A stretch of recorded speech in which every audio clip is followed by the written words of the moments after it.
Всем доброго дня, дорогие друзья. Экономьте свои нервы, время и деньги. Запчастей нет, все запчасти плохие.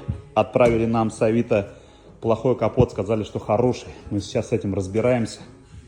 Потратив очень много времени, сил, нашли в Казани капот, сами съездили. Произвели осмотр, я сам осмотрел капот. Оригинальный капот. На примере Амоды капота в контейнерах. Все, отличный оригинальный капот. Здесь у нас бампер Амода. Тоже вот ремонтируется. Обратите внимание, как сделан бампер. Они еще все жидкие. То есть, представляете, вот эти все клипсы надо будет после покраски защелкивать.